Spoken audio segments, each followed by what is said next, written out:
이 마태복음이나 출애굽기에 보면 예수님의 제자 베드로와 야고보와 요한에게 이렇게 보였다는 얘기입니다. 저희들이 봄에 이런 얘기 나오고, 또 이스라엘 백성에게 모세가 호렙산에 오를 때에도 똑같이 보였다는 얘기가 나오죠. 자, 저희들이 오늘 베드로 후서를 들어가면서 계속해서 지난주에 5절부터 사실상 11절까지 돌아보았는데 3절부터 계속해서 저희가 보았지요. 오늘 본문 이러므로 하면서 들어가는 것을 보면 사도 베드로가 그 앞서 권고한 내용들, 하나님의 신기한 능력으로 생명과 경건에 관한 모든 것을 이미 받았음에, 주셨음에 그 부르신 자를 알므로 말미암음이라 그러면서 지극히 큰 약속을 이미 우리에게 또한 주셨다 이렇게 얘기합니다. 그러면서 성도들에게 향해서 신의 성품에 참여하는 자가 되어라 이런 권면을 하고 있습니다. 또 이미 저희들의 입장에서 보면 오순절 이후에 성령을 모시고 있는 자들은 신의 성품에 참여한 자인 것입니다.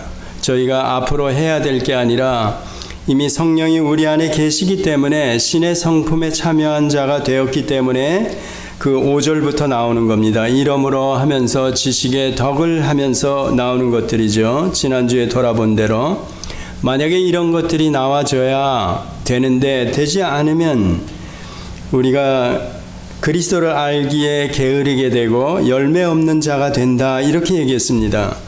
그 앞서서 8가지로 설명하는 그것들을 저희들에게서 나와줘야 되는 것으로 설명하며, 이런 것들이 나와질 때 너희들이 그리스도를 알기에 게으르지 않고 열매 없는 자가 되지 않는다 이렇게 얘기하는 겁니다. 만약에 이런 것들이 없으면 소경이라 그러면서 9절에 나오죠. 계속해서 원시치 못하고 멀리 보지 못하고 눈앞의 것만 보게 되고 옛 죄를 깨끗게 하심을 잊었다. 우리가 세상 가운데 죄악 가운데서 건져내어진 그런 상황들을 제대로 모르게 된다는 얘기입니다. 그러므로 하면서 10절에 나오면서 형제들아 더욱 힘써 너희 부르심과 택하심을 굳게 하라 이렇게 얘기하면서, 이렇게 하지 않으면 너희가 실족하고 언제든지 실족할 수 있다는 얘기입니다. 자, 이런 권면을 하는 그 베드로 후서 내용들은 저희가 이미 돌아본 대로 베드로 전서는 사실상 외부로부터 받는 어떤 압박이나 박해들, 물리적인 어떤 그런 공격들을 견디면서, 믿음으로 견디면서 어떤 소망을 굳게 하라, 위로가 되게 그 서신을 보냈다. 그런데 베드로 후서는 교회 안에, 성도들 안에서 일어날 수 있는 내부로부터 일어나는 어떤 위험한 상황들을 사실은 경계한 겁니다. 즉, 이 대표적인 그런 경계심을 가져야 되는 것들이 잘못된 가르침, 거짓 선지자들의 가르침, 그런 것들로 인해서 성도들이 많은 혼란에 빠지고 그런다는 얘기입니다.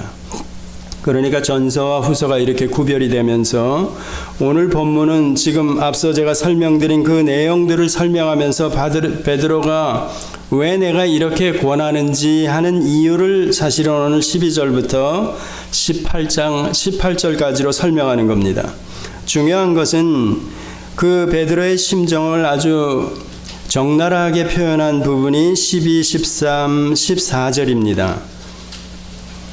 이러므로 너희가 이것을 알고, 즉 이미 앞서 설명드린 이 후서로 얘기하면 3절로부터 설명한 11절까지 설명한 내용들을 너희가 이미 알고 이미 있는 진리에 섰으나 이런 얘기하죠. 그러니까 어떻게 생명과 경건에 속한 그것들을 저희들이 받았는지, 또 하나님의 신기한 능력으로 이렇게 하나님의 자녀된 신분, 성도라 부르는 신분이 된 것을 이미 아는 자들이라는 겁니다. 그런데 불구하고 그 아는 자들에게 다시 한번 이 베드로가 자기가 이미 죽을 때가 가까웠다, 죽기 전에 너희에게 다시 이 진리 안에 서 있으나, 너희들이 알고 있으나 또 한번 생각나게 하기 위해서 이런 말을 한다는 겁니다. 그 이유를 오늘 본문에서는 설명하는 겁니다. 그러니까 앞서 이 베드로후서 시작하면서 이 11절까지 내용을 제가 조금 여러분들에게 설명을 드렸죠. 처음부터 주 예수 그리스도의 종인 시몬 베드로는 이렇게 나올 때 그 우리의 신앙 고백도 마찬가지로 그러면서 단번에 얻은 이런 내용도 나오죠.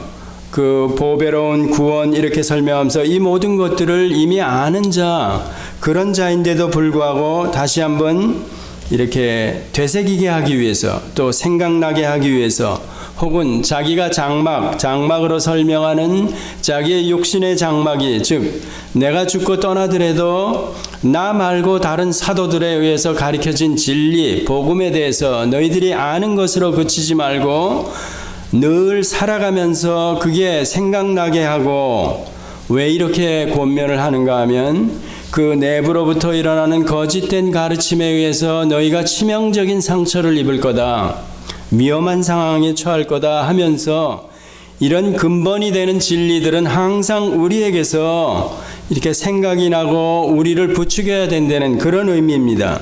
그러면서 자기의 신분을 얘기하면서 내가 이 12절은 그런 의미로 여러분들이 받아들이면 됩니다. 이미 진리에 섰으나 내가 항상 너희로 생각나게 하려 하노라, 이렇게 얘기하는 겁니다. 그러면 13절도 마찬가지. 내가 이 장막에 있을 동안에 너희로 일깨워 생각하게 함이 옳은 줄 여기노라. 계속해서 그 3절 안에 생각나게 이런 얘기하죠. 14절에도 마찬가지. 이는 우리 주 예수 그리스도께서 내게 지시하신 것 같이 나도 이 장막 벗어날 것이 임박한 줄 알미라. 죽기 전에, 그러니까 자기가 그리스도께로서부터 받은 어떤 진리 교훈들을, 사도들의 교훈들을 이들이, 성도들이 계속해서 기억하고 생각나면서 그게 어떤 영적인 힘으로 드러나길 원한다는 얘기입니다. 그러면서 이렇게 간절하게 전하는 이유가 뭔가 이랬을 때, 그러면서 15절부터 18절까지는 그겁니다.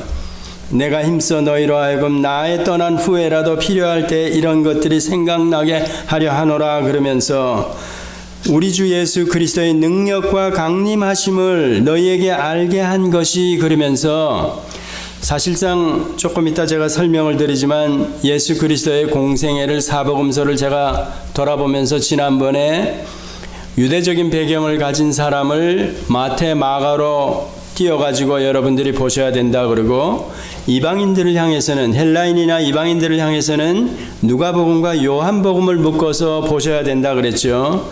사복음서를 보는 관점이 지난번에 마태, 마가, 누가 이렇게 연결하고 요한복음을 따라 보는 게 아니라 마태, 마가를 한 묶음으로 보고 누가와 요한을 한 묶음으로 이렇게 보아야 된다는 얘기입니다. 그 이유를 제가 지난번에 간략하게 설명을 드렸죠.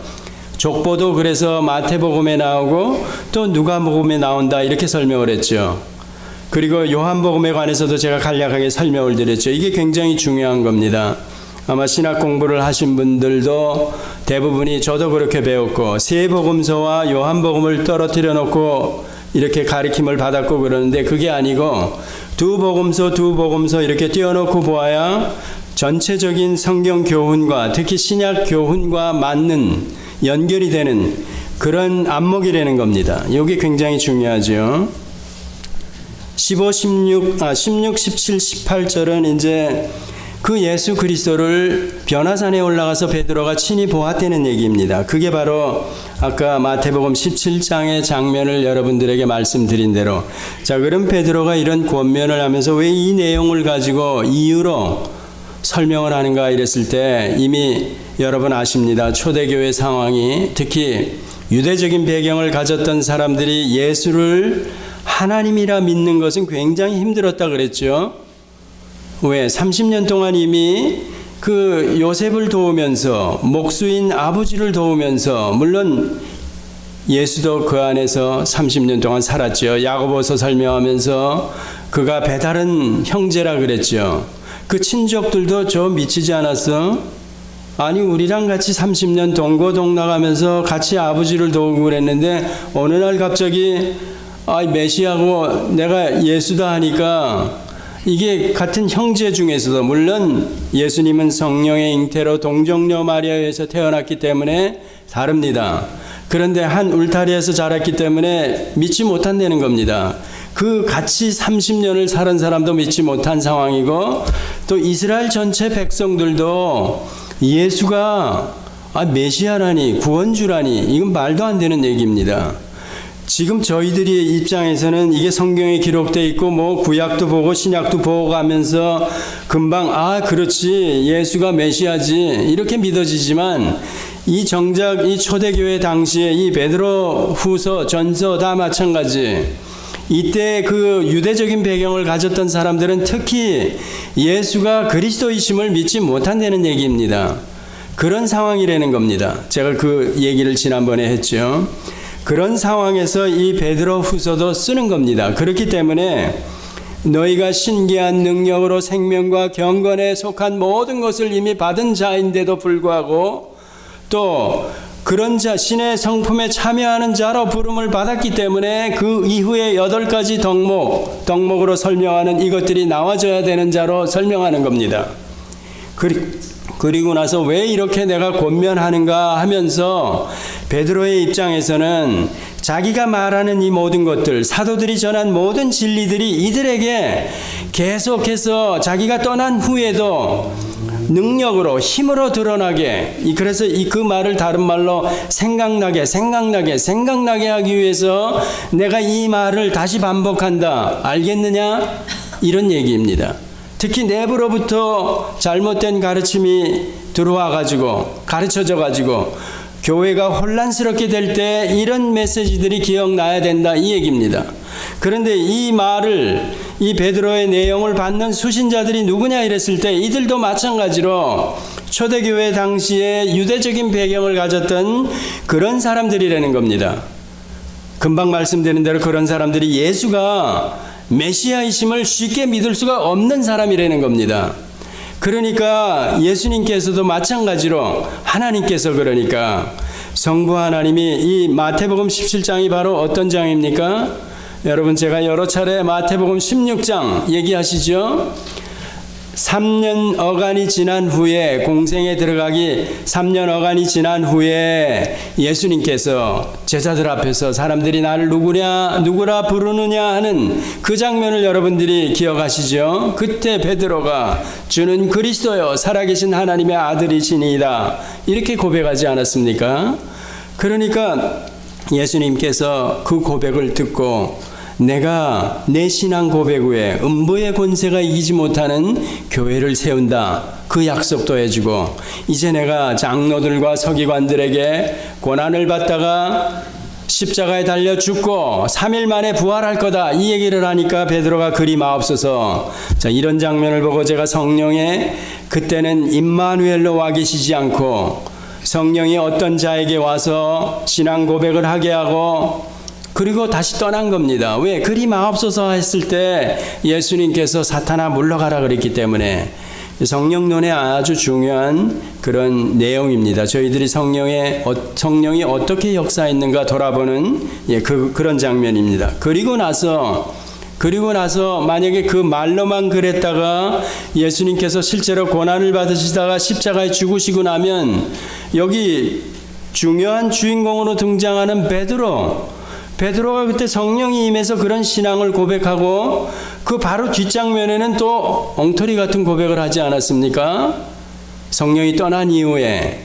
자, 그런 베드로에게 예수님께서 그 말씀 그대로 6개월을 고난을 받으시다가 십자가에 죽으시고 3일 만에 부활하셨다 그러면 이 베드로를 위시해 가지고 야고보나 요한도 마찬가지이고 변화산상에 올라갔던 세 제자들은 물론 다른 사람들도 예수님의 그 하나님 되심을 이렇게 믿을 수가 없는 겁니다.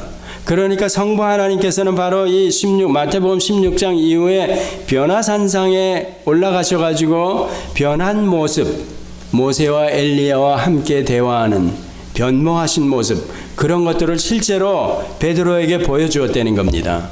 자, 그러니까 베드로가 사실은 이런 장면을 보지 않고 지금 외부로부터든지 내부로부터든지 박해와 어려움을 당하는 이 성도들에게 그리스도로 말미암아 신기한 능력으로 말미암아 생명과 경건에 속한 모든 것을 얻은 자다 우리가 이미, 신의 성품에 참여하고 부르심과 택하심을 굳게 해야 된다. 이 말이 이때 당시 성도들에게 제대로 이렇게 전달이 되었을까? 그런 겁니다. 베드로 자신도 마찬가지이고, 바로 그것 때문에 하나님께서는 이 변화산상의 그런 어떤 사건을 직접 보게 하셨다는 얘기입니다. 구약에서도 마찬가지. 출애굽기에서 저희들이 24장이 유명하다 그랬죠. 양푼에 담아가지고 피를 제단에 뿌리고 많은 백성들에게 뿌리면서 피의 언약, 즉 시내산 언약, 모세 언약을 맺고 나서 모세를 바로 하나님 계신 곳 호렙산으로 부르실 때 그 장면을 여기서도 마찬가지로 보여주는 겁니다. 하나님의 어미하신 임재, 여기 오늘 본문에 나오죠. 우리는 그의 크신 위엄을 친히 본 자라. 예, 그렇습니다. 그런데 저희가 사복음서를 보면서도 알죠. 그 기록한 저자들이 제가 자꾸 증인 그러죠. 그렇지만 그때 그 증인들은 성령을 받지 않은 자들이었습니다. 베드로를 포함해서 모두 다 마찬가지. 그러나 그 후에 성령을 받고 나서 이 모든 사실들이 기억이 나게 하시고 성령에 의해서 직접 목도했던 것들, 베드로는 바로 그겁니다. 야고보와 요한도 마찬가지로 이 변화산상에서의 일을 그래서 기록해 놓은 겁니다.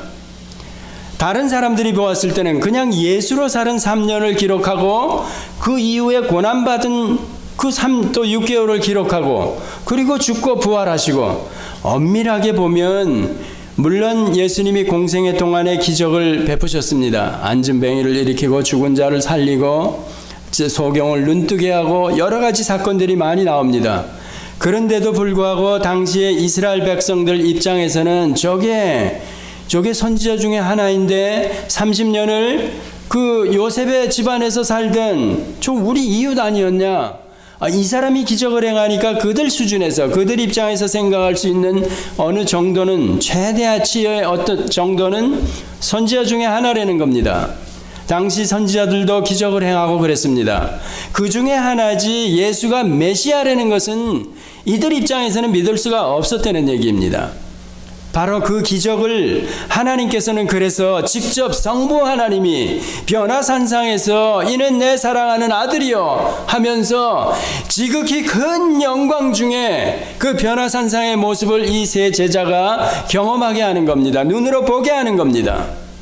그리고 나서 이가 진짜 요셉의 그 가문에서 자라고 30년을 자랐지만 또 성령에 의해서 하나님에 의해서 기적과 이사를 베풀고 그랬지만 친히 성부 하나님께서, 그 장면입니다. 16절부터 18절까지는 사실 우리에게도 굉장히 중요한 겁니다. 왜? 만약에 이런 장면이 빠지고 변화산상 사건이 나타나지 않았다 그러면 실제로 우리도 정확하게 성경을 읽다 보면 야, 이거 믿기 힘든데 이럴 수가 있습니다. 이스라엘 백성 입장에서는 당연히 그랬고, 오늘 이 베드로가 이런 자기가 친히 본 그 위엄과 어미를 친히 본 지극히 큰 영광 중에 그런 변화산상의 사건을 직접 목도한 자로 강하게 자기가 목도한 모든 예수 그리스도 메시아에 관한 사건과 내용을 전하는 겁니다. 실제로 보았기 때문에, 실제로 자기 앞선 선조가 되는 모세, 엘리야, 그리스도와 함께 그가 변화산상에 계셨기 때문에, 그러니까 이 복음을 강하게 증거할 수 있었다는 얘기입니다. 그러니까 이 내용이 굉장히 중요한 내용이 되는 거죠. 자, 그렇다면 이런 이유를 끌고 와가지고 베드로가 결국은 무엇을 전하는가 이랬을 때 다시 돌아가 보면 12절로부터 15절까지 세 차례나 생각나게 하고 즉 이걸 근거로 해가지고 이 이유를 들어서 자기가 실제로 성부 하나님 지극히 큰 영광 중에 그 아들을, 우리가 30년 동안 우리와 같이 이웃으로 살았던 그 예수를 보니까 하나님께서 하늘로부터 영광스럽게, 영광과 어미, 여기 그런 내용이 나오죠. 우리가 크신 위엄을 친히 본 자라. 16절에 보면 오늘 본문에 우리 주 예수 그리스도의 능력과 강림하심을 너희에게 알게 한 것은, 이렇게 나오지 않습니까? 이게 공교히 만든 이야기거리로 만들어서 이렇게 된 게 아니다, 그 얘기입니다. 그러니까 하나님께서 이 초월 세계에 계셨죠. 우리도 성자 하나님께서 그분이 이 땅에 강림하셨다는 그 내용이 실제로는 저희들 입장에서 지금은 그렇지 뭐 예수님이 성육신 하셨어, 이 땅에 오셨어, 다 믿어요. 교리적으로 다 믿을 수 있습니다. 왜? 이미 다 설명이 되었고 성경에 기록이 되었기 때문에, 또 성경에 대한 입장이 우리는 1.1획도 틀림이 없는 하나님의 말씀으로 믿어. 난 믿어. So what? 이렇게 믿는 데는데 뭐라 그럴 겁니까? 그런데 실제로는 그렇게 믿는 자로서의 반응이 이렇게 나와줘야 되는데 이건 안 나오면서 지금 솔직히 말해서 우리 그러지 않습니까? 나 성경 다 믿어. 나 예수 믿어. 이러지 않습니까? 그러면서 예수 믿는 데는 것들이 이게 뭐 제대로 나와지지도 않고 그 8가지 덜목으로 설명하는 거 나오지도 않아. 실제는 그런 거 아닙니까? 그런 거 보면 초대교회 때 이 이스라엘 백성들은 어땠는가? 이 사람들이 대단한 사람들입니다. 못 믿는 겁니다. 실제로 못 믿고, 그렇기 때문에 하나님께서, 성부 하나님께서 이 변화산상 사건을 직접 목도하게 하신 겁니다.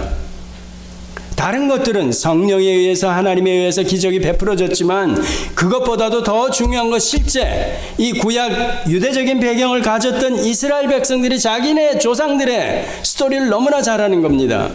그때 당시 모세 때 그 호렙산에서 하나님께서 강림하셔가지고 불이 불같이 보였고 맹렬한 불같이 보였고 산이 흔들리고 지축이 흔들리고 이런 것들을 직접 목도하게 하는 겁니다.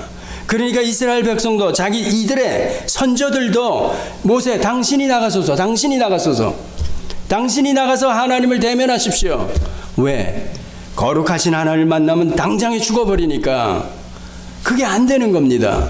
그러니까 하나님의 거룩한 속성과 죄는 이게 하나가 될 수 없습니다. 이게 아주 굉장히 중요한 거죠. 우리가 그리스도를 머리로 그 몸에 지체된 자라 이렇게 설명하지 않습니까? 교회로 설명하면서. 그렇다면 여러분 몸, 제 몸, 이게 예수와 한 몸 된 유기체로 설명하면 저에게서나 여러분에게서 오늘 이 베드로 후서로 설명하는 8가지 덕목이 그대로 나와줘야 되는 겁니다. 이것과 반대가 되는 죄나 악이나 이런 것들은 당연히 나와지지 말아야 되는 겁니다.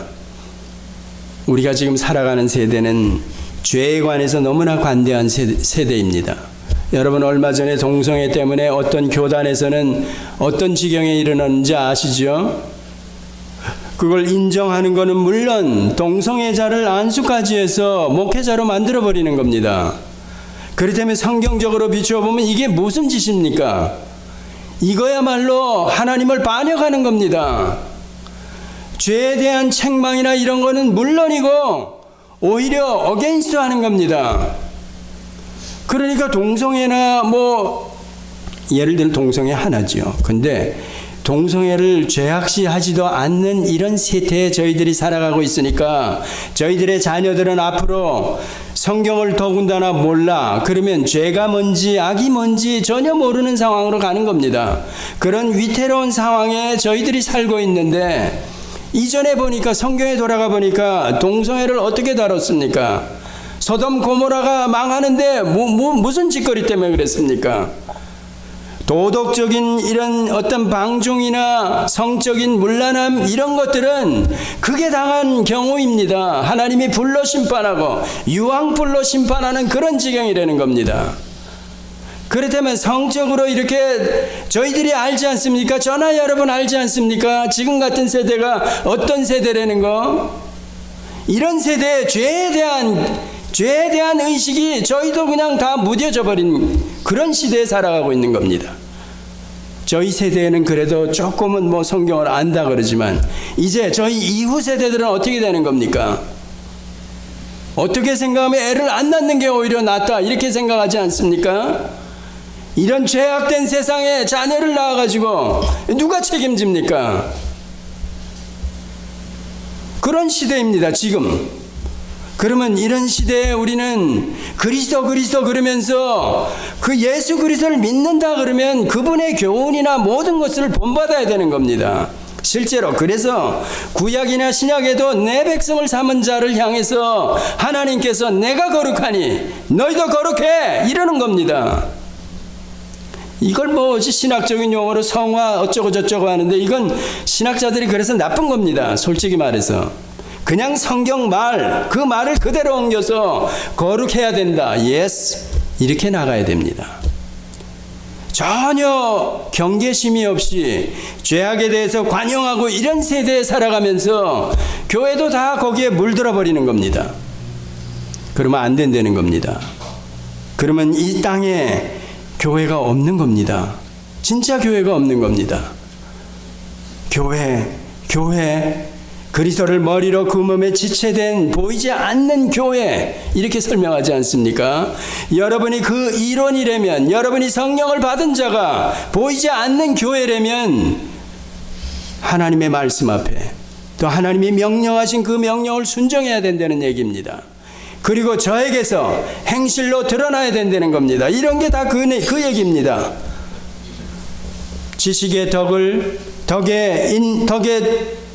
지식의 지식의 절절 전체 인내를 인내 경건을 경건의 형제 우애의 사랑을 이런 얘기가 다 뭡니까?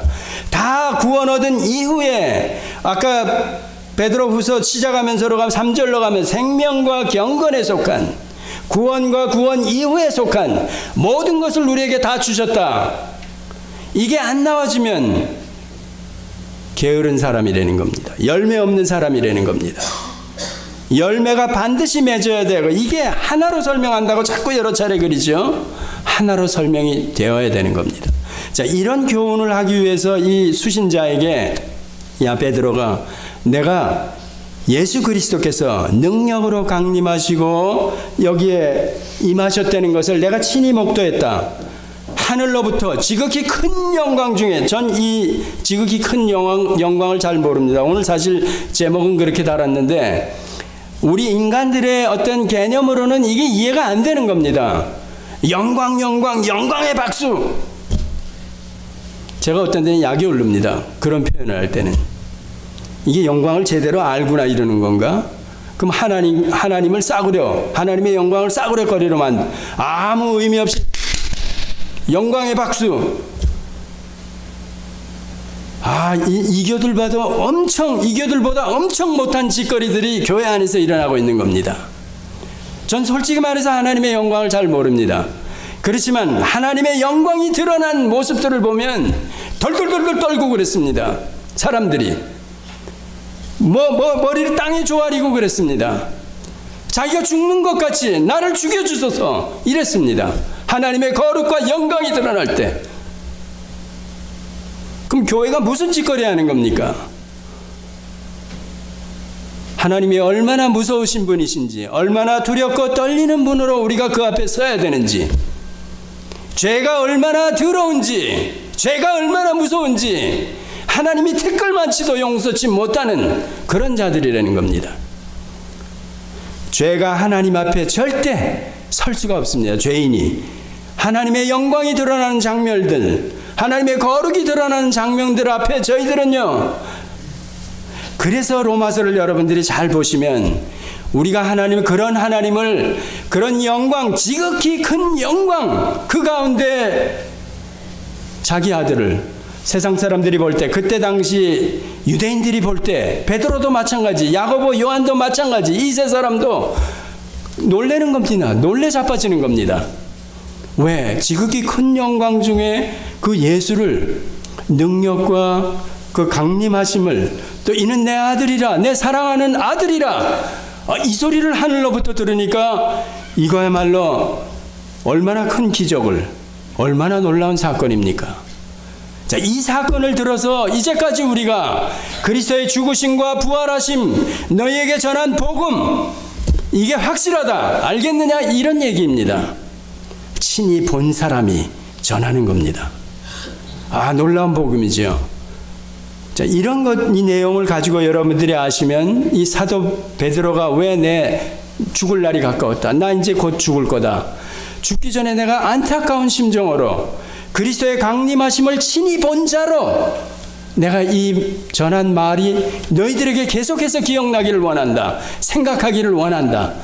제가 아까 시작하면서 그랬죠. 베드로후서는 교회 안에서 성도들에게 거짓된 가르침으로 말미암아 공격하는 혼란스럽게 할 그것들을 염두에 두고 이 베드로후서가 쓰여졌습니다.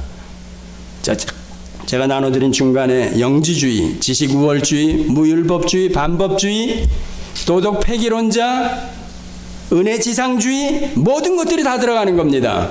하나로 안 보면, 하나로 설명을 하지 않는 모든 가르침은 다 여기에 해당이 되는 겁니다.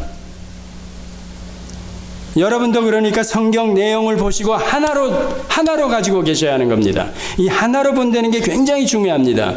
그래서 예전에 제가 예정론도 설명을 했죠. 예정론, 하나님의 입장에서 보는 구원은 맞습니다. 하나님의 예정, 즉 선택과 유기에 의해서 그 사람의 결말이 나는 겁니다. 어떤 사람의. 그렇지만 사람의 입장에서는 예수를 믿고 안 믿고에 따라서 결정이 나는 겁니다. 그렇다면 이 둘 중에 어떤 입장에 서 있어야 되느냐, 이런 문제가 난다 그랬죠. 그래서 그거를 하나로 가지고 있어야 된다는 겁니다. 저희들의 입장에서는 예수를 믿어야 되고 안 믿으면 멸망하는 겁니다. 지옥 가는 겁니다. 그런데 하나님의 입장에서는 선택과 유기에 의해서 그게 결정이 나는 겁니다. 그럼 이게 뭐야? 둘 중에 하나. 난 이쪽에 쓸래. 그러면 어떤 결과가 되는가? 사람이 믿고 안 믿고는 둘째 문제입니다. 이건 뭐 그렇게 복음 전할 필요가 뭐 있어? 예정, 즉 선택과 유기에 의해서 그 사람의 최종적인 어떤 상태가 결정이 나는데 이렇게 나오지 않습니까? 또 이쪽 편에 서 있으면 그건 하나님이 정해놓은 거지만 우리가 믿느냐 안 믿느냐 이거 가지고 싸우는 겁니다. 그래 이 둘을 하나로 설명하면서 하나로 여러분들이 이해해야 되는 이유가 뭔가 이랬을 때 그 대답을 아주 한마디로 끝내주는 게 예수님이 마태복음 7장에서 포도나무에서 포도나무 열매를 맺고 좋은 나무에서 좋은 열매를 맺고 나쁜 나무에서 나쁜 열매를 맺는다. 좋은 나무에서 나쁜 열매가 맺어지지 않고 나쁜 열매에서 좋은 열매가 안 맺어진다. 이겁니다. 이 둘을 하나로 가지고 있어야 된다는 겁니다. 오늘 생명과 경건에 속한 모든 것을 주었다. 생명에 관한 도, 그걸 다 알아야 되는 겁니다. 또 그 다음에 경건에 관한 것, 최고 존엄에 관한 거룩하신 분, 지극히 영광스러운 그분 앞에 우리가 어떤 입장으로 어떤 모습을 드러내야 되는가, 이거 이미 주신 겁니다. 왜? 내가 거룩하니 너희도 거룩하라 하고 이미 성령이 와 계시기 때문에 저희에게서 드러나줘야 된다. 지난주에 설명대로라면 하나님의 우리의 최선, 내가 어린 아이건 내가 성경을 조금 알건 이제 초보건 뭐건 나에게서 최선이 나와줘야 된다는 겁니다. 최고가 아니라 그 최선을 여러분이 드려야 된다는 겁니다. 우리 입장에서 그게 바로 경건에 속한 모든 것을 받은 자에게서 나와지는 반응, 그거라는 겁니다. 그 다음에 생명에 관한 거는 여러분이 말씀을 계속해서 영의 양식으로 먹어야 된다는 겁니다. 이래야만이 이 말씀이 나를 주장한다는 얘기입니다. 성령이 나를 강하게 주장하고 이 성령에 의해서 이 8가지 덕목도 나와지고 그런다는 겁니다. 이런 것들이 안 나와지면 그건 가짜교회입니다. 저희 교회도 가짜교회입니다. 대한민국 전체 교회가 다 썩어빠진 교회입니다.